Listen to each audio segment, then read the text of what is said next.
So we've been looking at research this morning, new figures which reveal the number of care homes in the south that are rated by the Care Quality Commission as inadequate or requiring improvement. If you live in Portsmouth, you'll find that figure is nearly 45%. On the Isle of Wight, nearly 30%. In Hampshire, 27%. And in Poole, 23%. These figures have been collated under a Freedom of Information request by the older people's charity Independent Age. So in light of these numbers, what help is there out there to help you choose? The consumer magazine Which has a guide. Age UK and CAB also offer you help, and you may not have realised, but if you can afford it, you can also use an independent consultancy. Joining me now is Debbie Harris, founder of Chosen with Care, which is one of those independent consultancies, who's on the line now. A very good morning to you, Debbie.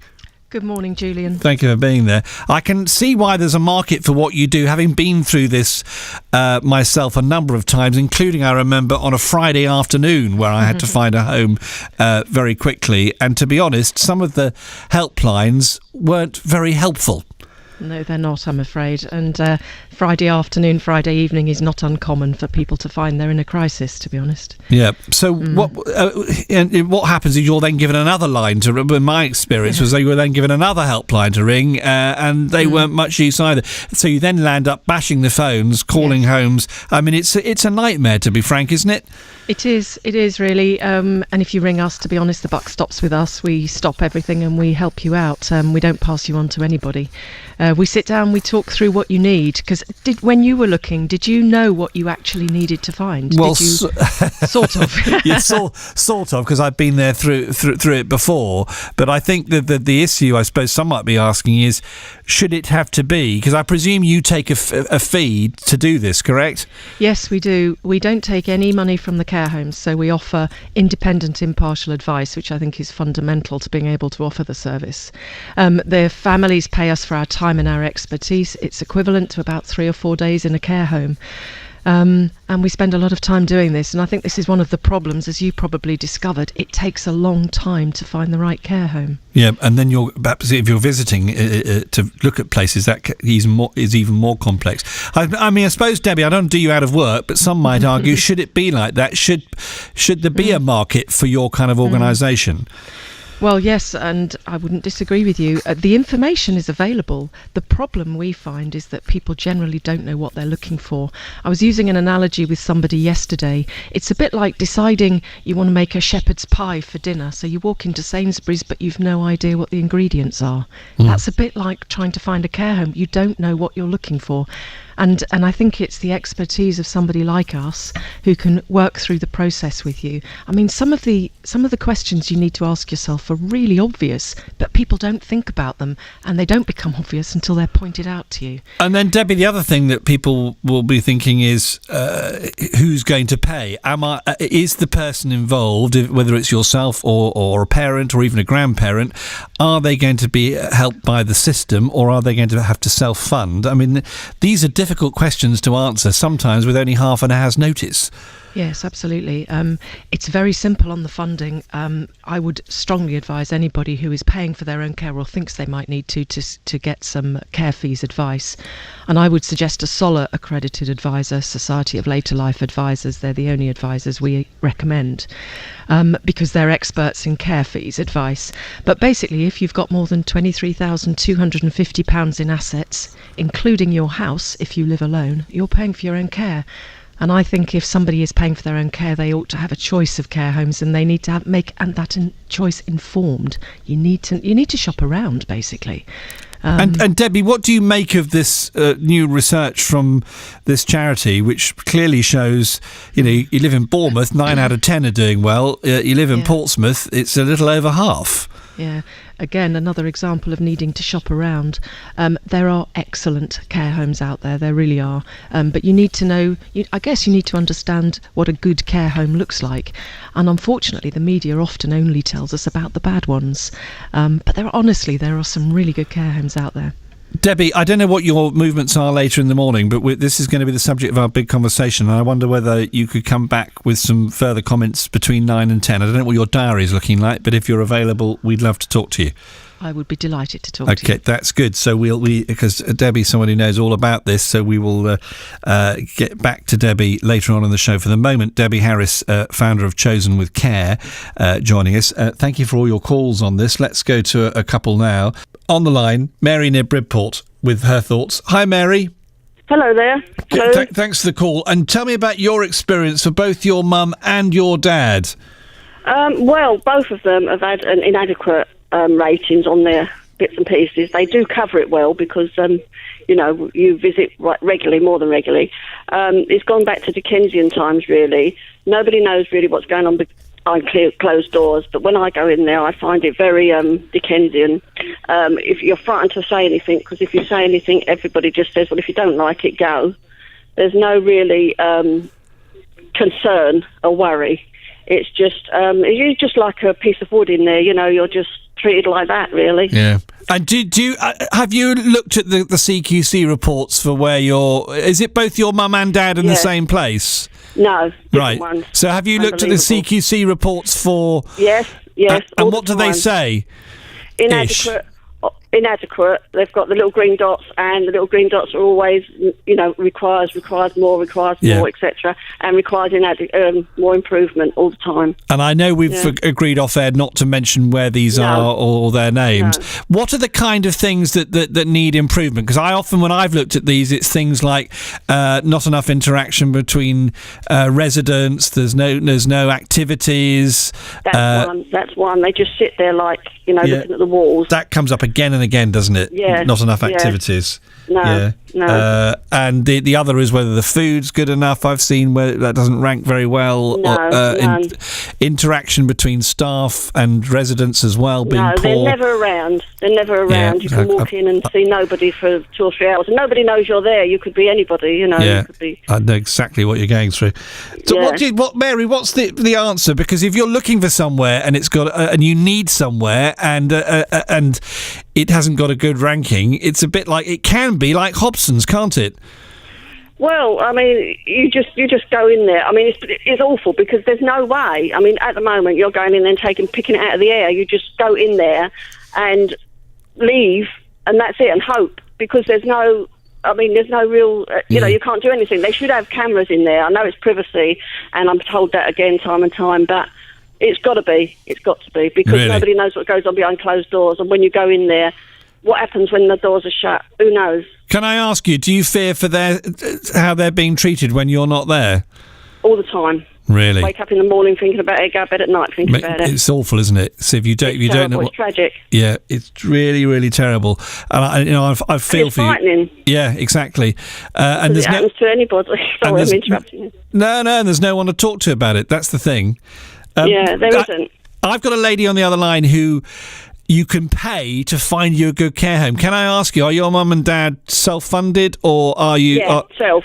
So and that's what it is. Would you consider paying an organisation to find you a care home? Would that cross your mind? It would cross my mind, but I've lost all trust in everybody. I've lost all my faith and trust in everybody, I'm afraid. I've gone to everybody. I've been to places. I've been everywhere. It's depressing, tried isn't it? Everything, and I've got nowhere.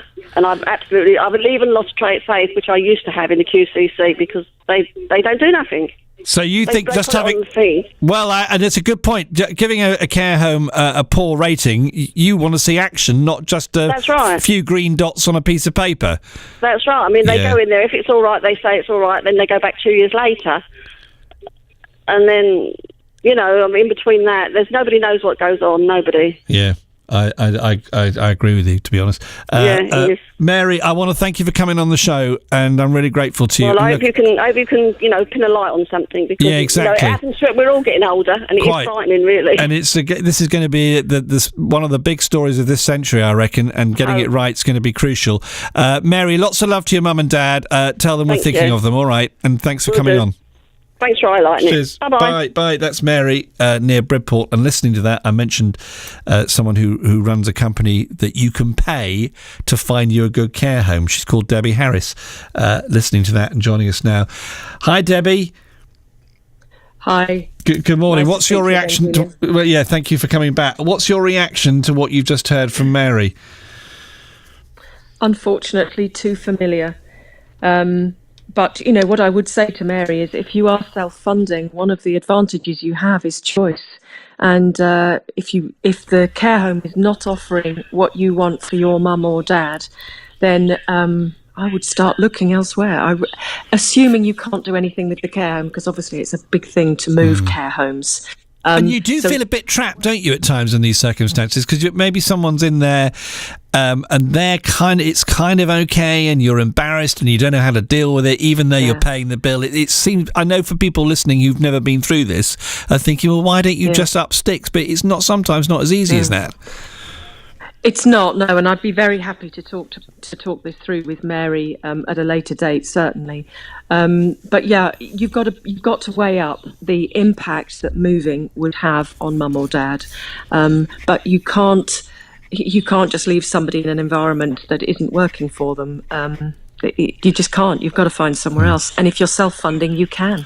Do you think CQC, Mary also said CQC reports, do they actually make anything happen? I mean, I've had them on before and they'd say yes, but does it happen quick enough? And what do you think?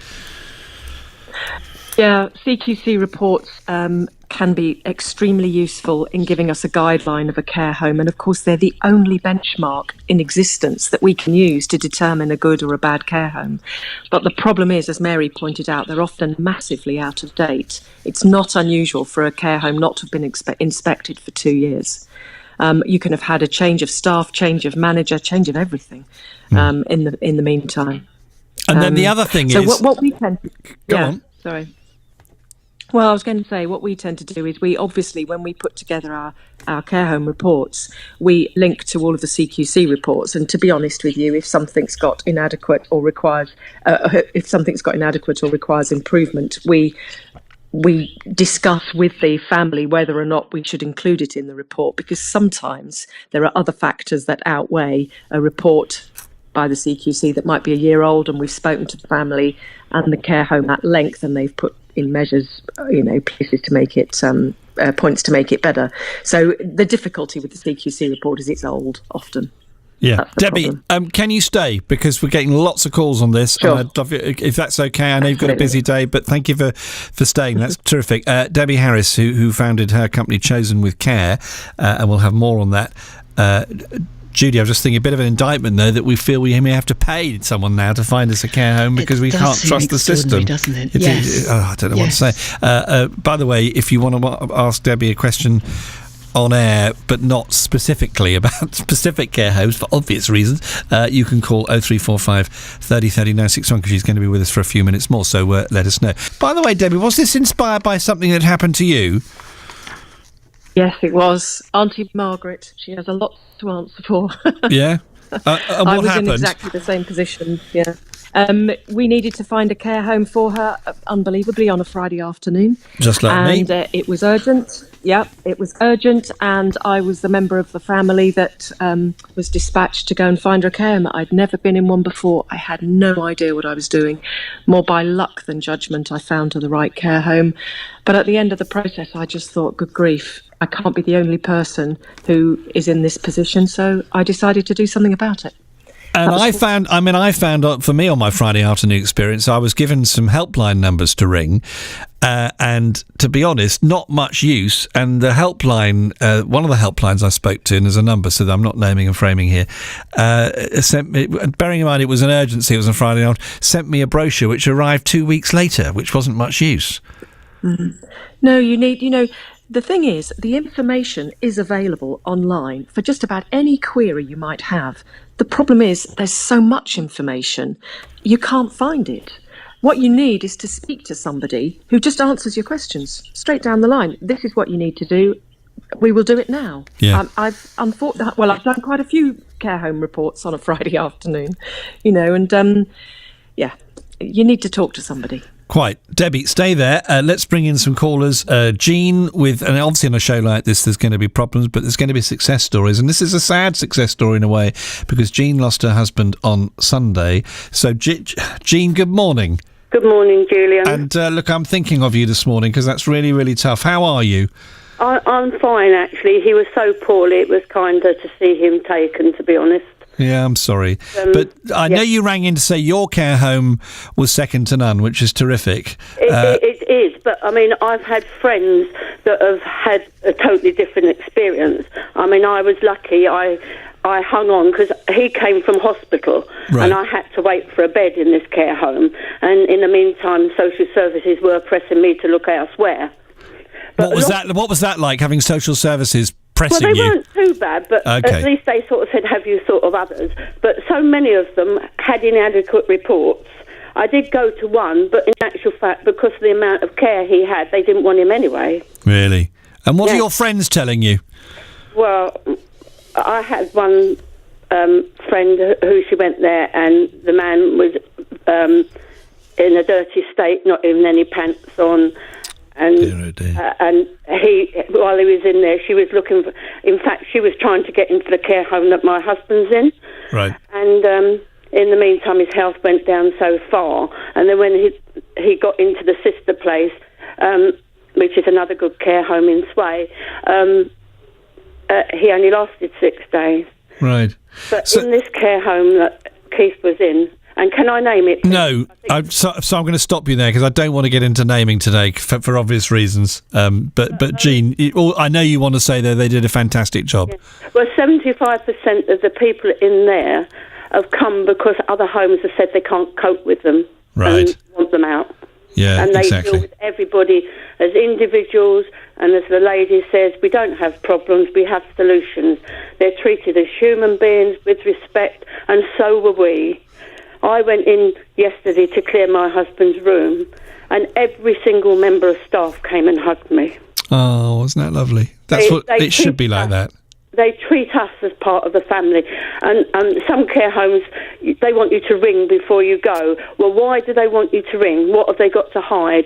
Here, the door was open all the time to you. And I spent 2 or 3 hours at a time in there, so I knew what was going on. Nothing was hidden. So, look, Jean, from me, lots of love, okay? Because this is a really tough week you're going through, and we're thinking of you. But thank you for calling me and coming on the show. I'm really grateful to you.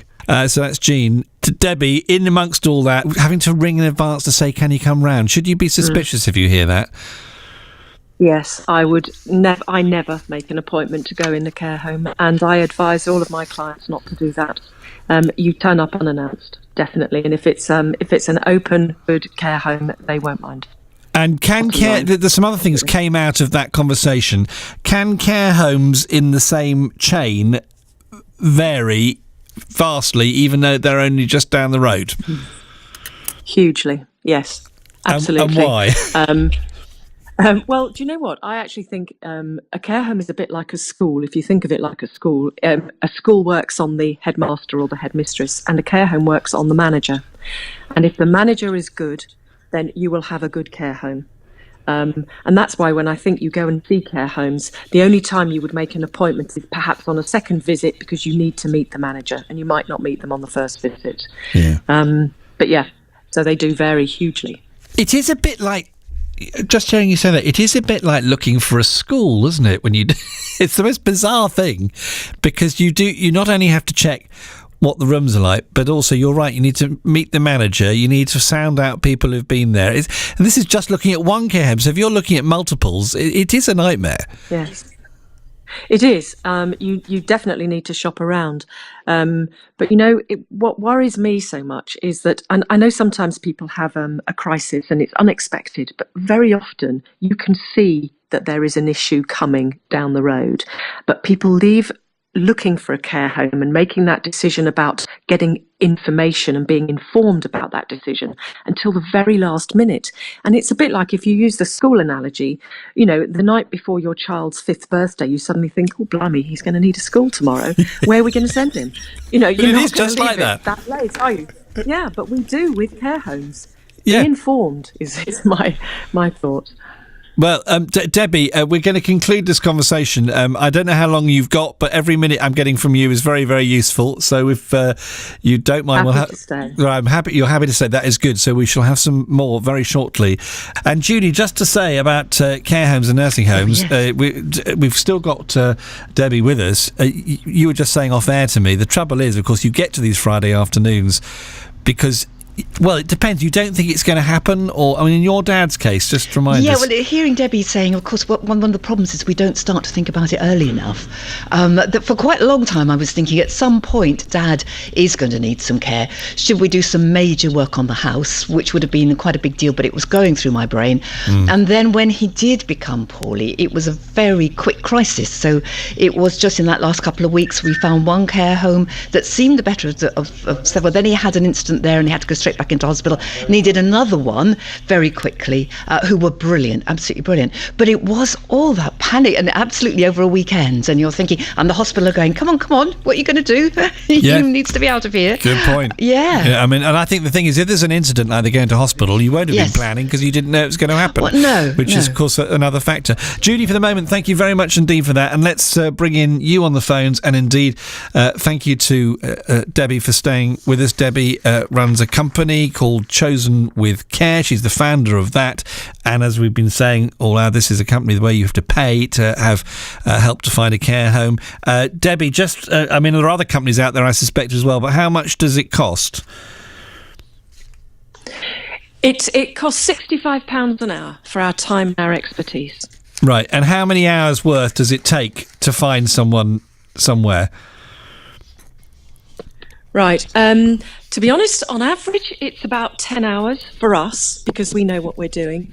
If it takes any longer than that, we don't charge any more than that. So Okay. the top amount it would be is £650. Right. So that's just so, and obviously being the BBC, I want to set that out so people know about what it costs from your company, and there are others as well.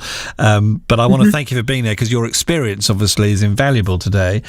Sarah's in West End listening to this with some comments this morning. Hi, Sarah. Hello there, Julian. Good morning. So today we're talking about the Care Quality Commission reports into care homes and this research by the charity Independent Age. So if you're just joining us, this is what we've been talking about on our news all morning. They found a large number of care homes across the south are being rated inadequate or requiring improvement, and it does vary where you live. Portsmouth not doing at all well, Bournemouth doing a lot better. Sarah, what are your experiences? Yeah, well, we had a really bad experience, actually, we had Dad in a really good nursing home for a while, but it was costing us so much money we couldn't afford to keep him there. Right. And it was absolutely brilliant and well run. And then we had to turn to the local authority for some help. And of course, there's not so much choice when you have to use local authority homes, although it was partly private and a few beds that they had for the local authority. But what we found was the standard of care and the running, actually, of the place was absolutely non-existent. It was appalling. And how would you define that? Obviously, we're not naming anywhere today, but how would you define appalling? Well, there were no systems in place. They had changes of managers, like hot potatoes, and there were no systems in place for the staff to be able to, they weren't instructed on how to care for people with different conditions. There were no special diets put in place for any of the residents there. There was no activities. There was just the recording, and the recording of drugs was actually illegal, we found out. Gosh. So there were no systems in place. So what we did was we tackled the management company who owned the place. And it was them that were at fault, not the staff. The staff were doing the best that they could, but they just didn't have the supervision. They had so many changes of manager and different staff coming in and out that they just didn't know where they were. And in the end, Sarah, you organised a meeting with the CQC, with social services, the care home management. So it sounds like you took the lead on this. We did. Me and my sisters. I'm an ex-nurse, so I had some idea of what should be expected, but not a great deal because I'd not been down this road. But me and my sisters, we got together and we said, this is absolutely appalling and these people cannot get away with this. So we contacted London, where the big bosses were, and we got them down and we had meetings with them, and they were running scared, really. CQC came in, social services, and things did start to improve quite rapidly because this was a care home that had been totally refurbished and looked fabulous from the outside, but it just had no systems in place. It was quite dangerous in some respects, So it sounds like you made a real difference. Yeah, we did. I hope that we did. We think that we did. I mean, I haven't kept in touch with them since Dad passed away. But yeah, and it wasn't just for Dad. It was for all the other elderly people that don't have the support or the relatives that don't know or don't have the time or don't quite understand what should be in place for their loved ones. Yeah. Can I just stay there, sir? I want to bring in Debbie. What's your reaction to what you've just heard? Well done, Sarah. I think that's fantastic that you've made a difference. It's brilliant. And Debbie, do you hear this happening with other relatives who see, yes, as Sarah was saying, a spanking new building, but when you get inside, it's not run properly?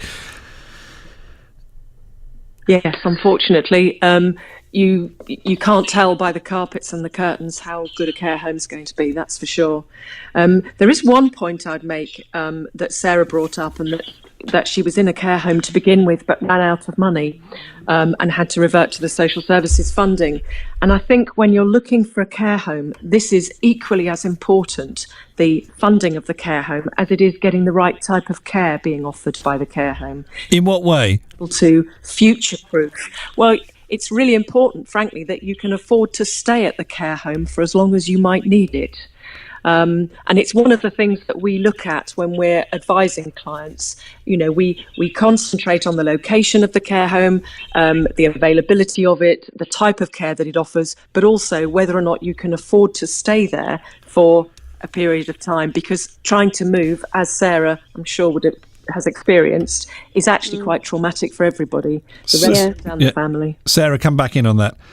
Yeah, it was traumatic. We were desperately sad and trying to find a way of keeping Dad there, but we just didn't know how long he was going to be there. Like you just have no idea how long your loved ones are going to last for. So we just, and not having that choice once we'd run out of the money was devastating for all of us. And this is another factor, Debbie, just to come back to you, is if you've got someone who's in a care home where you're funding and the money runs out, just to explain, the care home or indeed nursing home has no responsibility to keep you and then ask for the money from the local authority, because they may say, well, you were paying top whack and they're not paying enough. Yeah, I mean, very often the local authority aren't paying anywhere near what a care home is charging a private client. And I have recently had an example of a family who had paid £650,000 over the previous 6 years for a care home placement. The family had run out of money and they'd been asked to leave. Extraordinary. So no loyalty at all? Not in that particular case, no. Although, some care homes do think, well, goodness me, this is your home now, and, we will keep you on and we will accept the lower rate. But, a care home is a business. And if the business isn't run properly and it isn't making money, then they can't invest in the care home. And I think that's some of the problems we've got with the care homes that have been highlighted in the report today. Yeah.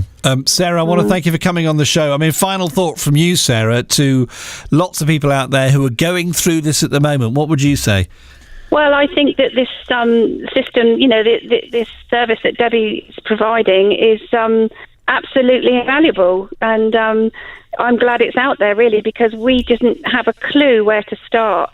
And we did the best, you do the best that you can and you hope that you get it right. So when you don't, it's a double whammy, really, because not only are you upset anyway that you've got to put your loved one in a home, and when you put them in a home that's failing, it really smacks you in the face, So I think that what she's providing is absolutely fabulous and invaluable. Right, well, I want to thank you, Sarah, for coming on the show and for calling 0345 30 30 961. Debbie, I've got some we've had lots of comments on this. We must do this again, by the way, because you've been brilliant today. Can I just ask you about EMI homes, elderly mentally infirmed, perhaps when relatives are in a care home and then they start off being relatively semblant and then the dementia gets worse and the home is not up to scratch for dealing with people who are able to deal with that. And I hear stories of people who are, if they're self-funding, allowed to stay in the old care home with dementia, and then as soon as they go onto the state system, suddenly they're not registered. You've got to go. I mean, what's your experience of that very tricky area about whether a home is registered or not? Yeah, again, it's something that we go through with the families. When we're looking for a care home for a family, we try and future-proof the care home. So this doesn't just relate to being able to afford it going forward, but it's whether or not the care home can meet mum or dad's needs going forwards. So sometimes, for example, you will have a family whose mum has residential needs. She just needs some help with personal care, but you know that with her medical background, she is going to need nursing care at some point. So we would ensure that the care home offered residential and nursing care, so mum didn't need to move. Now, you've mentioned an EMI home. This is an area that can be quite tricky. If somebody has challenging behaviour, if their behaviour as a result of the dementia becomes challenging, then there are a limited number of care homes, relatively speaking, that can cope with challenging behaviour. It's really important in that instance that you're very upfront with the care home about the behaviour that mum or dad has, because otherwise you'll be in there for a month and they'll say, sorry guys, we can't cope, and you've got to leave. Very good advice. So we really need to be upfront with that one. Yeah. Debbie, we must do this again sometime. Thank you very much for being there. I'm very grateful to you. Debbie Harris joining us there from our Tunbridge Wells studio, who founded a company that basically offers advice on finding care homes.